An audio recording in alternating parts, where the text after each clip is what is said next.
చాలా రోజుల తర్వాత మరలా మీ ముందుకు రావడం జరిగిందండి. ఏంటంటే ఈ వీడియోలో ఉన్న సారాంశం ఏంటంటే, నేను మిమ్మల్ని అడుగుతున్నా, విద్య అనేది ఎవరి హయాంలో విద్యార్థులకి బాగా అందింది? ఒకటే మాట, స్ట్రైట్ క్వశ్చన్. ఇదే వీడియో. ఏంటంటే విద్యను గురించి, చదువు ఎవరి హయాంలో, చంద్రబాబు నాయుడు గారి హయాంలో ఇప్పుడు బాగా విద్యార్థులకు అందుతుందా, లేదా జగన్ గారి హయాంలో ఎక్కువ విద్యార్థుల మీద ఫోకస్ చేశారా అనేది మిమ్మల్ని అడుగుతున్నాను. మీరు గుండెల మీద చేసి చెప్పండి. వాస్తవంగా మీరు మీ గుండెల మీద చేసుకుని చెప్పండి, ఎవరి హయాంలో చదువును బాగా పట్టించుకున్నారు అనేది నేను మిమ్మల్ని అడుగుతున్న ప్రశ్న. ఇప్పుడు ఎందుకు వచ్చింది ఈ సందర్భం అంటే కనుక, ఏదైతే యుడైస్ ప్లస్ ఏదైతే ఉందో, ఆ యుడైస్ ప్లస్ అనేది ఒక నివేదిక ఇచ్చింది.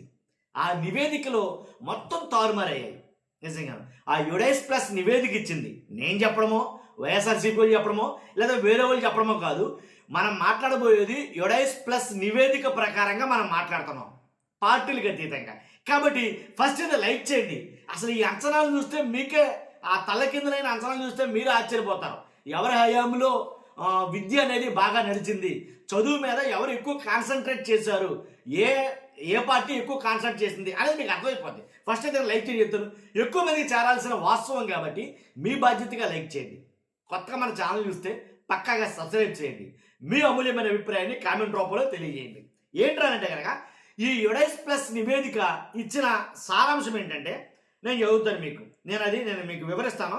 ఎలా అంటే, ఒకటండి, వైఎస్ జగన్ గారి ప్రభుత్వం, ఆయన ప్రభుత్వంలో చివరి ఏడాది చూసుకుంటే కనుక, జగన్ గారి ప్రభుత్వం చివరి ఏడాది చూసుకుంటే కనుక 87,41,885 మంది విద్యార్థులు ఉండేవారు. జగన్మోహన్ రెడ్డి గారు దిగిపోతారు, ఆయన గవర్నమెంట్ అయిపోయింది అని అనుకునే టయానికి, అంటే చివరి ఏడాదికి ఉన్న విద్యార్థుల సంఖ్య, అంటే ప్రభుత్వ పాఠశాలల్లో మొత్తం పాఠశాలల్లో చదువుతున్న వాళ్ళ సంఖ్య 87 లక్షల, మొత్తం పాఠశాలన్నీ కలిపి 87,41,885 మంది విద్యార్థులు ఉన్నారు జగన్ గారు దిగిపోయే టయానికి. అర్థమైందిగా?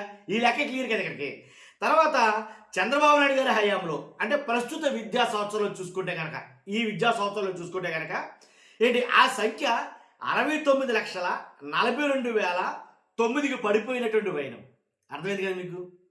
ఎక్కడ 87,41,885, ఎక్కడ 69,42,009కి పడిపోయిన పరిస్థితి.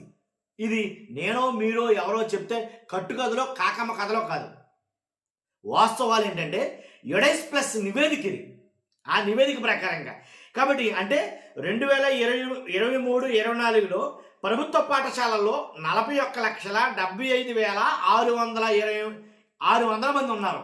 ప్రభుత్వ పాఠశాల మాత్రమే చూసుకుంటే 41,75,600 మంది విద్యార్థులు ఉన్నారు 23-24 సంవత్సరాలు చూసుకుంటే కనుక. అదే బాబు గారి పాలన చూసుకుంటే కనుక 2025-26లో చూసుకుంటే కనుక, అదే ప్రభుత్వ పాఠశాలల్లో, అంటే ఓన్లీ ప్రభుత్వ పాఠశాలలో చూసుకుంటే 33,69,835 మంది తగ్గిపోయారు. దానికి తగ్గారు. అంటే దీని అర్థం ఏంటి? ఎంత డ్రాప్అవుట్స్ ఎక్కువైపోయాయి దీన్ని బట్టి మీకు అర్థమైపోవాలి.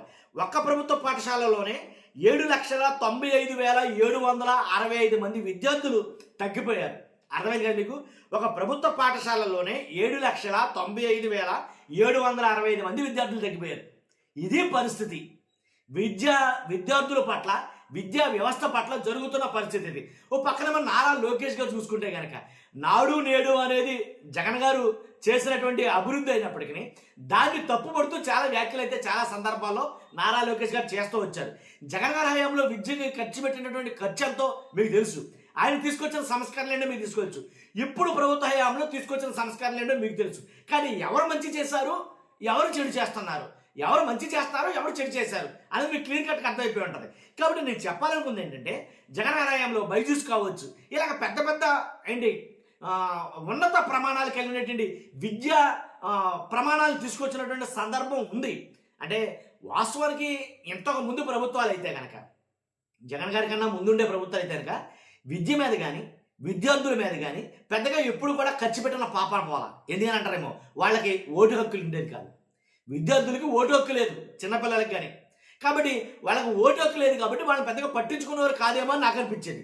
నేను ఎయిడెడ్ స్కూల్లో చదువుకున్నాను. కానీ అక్కడ ప్రమాణాలు ఎలా ఉంటాయో ఏంటి, గవర్నమెంట్ స్కూల్స్లో ప్రమాణాలు ఎలా ఉంటాయో తెలుసు క్షుణ్ణంగా. కాబట్టి పట్టించుకునే కాదు. కానీ ఒకేసారి ఒక ఆవిష్కరణలు అంటూ జరిగాయి. అది నేను మీకు ప్రత్యేకించి చెప్పనవసరంలా. కాబట్టి రాష్ట్రంలో భారీగా డ్రాప్అవుట్స్ పెరిగినాయి అంటే దానికి కారణం ఏంటనేది నేను మిమ్మల్ని అడుగుతున్నాను.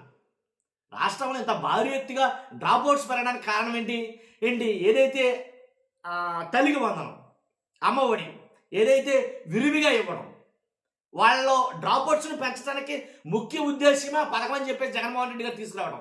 జగన్మోహన్ రెడ్డి గారి కన్నా ముందు డ్రాప్అవుట్స్ని క్లియర్ చేయాలరా, డ్రాప్అవుట్స్ ఉండకూడదు, పిల్లలు ఎందుకు మధ్యలో మానేస్తున్నారో, వస్తున్నారో మానేస్తున్నారు, ఎందుకు కారణం అంటే కనుక వాళ్ళకు ఉండే ఆర్థిక పరిస్థితులు. కాబట్టి వీటి ద్వారా ఎంతో కొంత అంటే పిల్లోడు స్కూల్కి పంపితే వాడి ద్వారా మనకు ఎంతో కొంత ఆర్థికంగా మనం మెరుగుపడతామంటే ఖచ్చితంగా తల్లిదండ్రులుగా అభిప్రాయం కలిగించడం కోసం ఈ పథకాలని, తల్లికి వందనం, అమ్మఒడి ఇలాంటి పథకాలని పెడతా ఉంటాయి ప్రభుత్వాలు.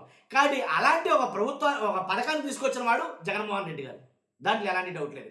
కానీ అప్పుడు అమాంతంగా విపరీతంగా డ్రాప్అవుట్ సంఖ్య బాగా తగ్గిపోయి పాఠశాలల్లో చేరే విద్యార్థుల సంఖ్య గణనీయంగా పెరిగింది.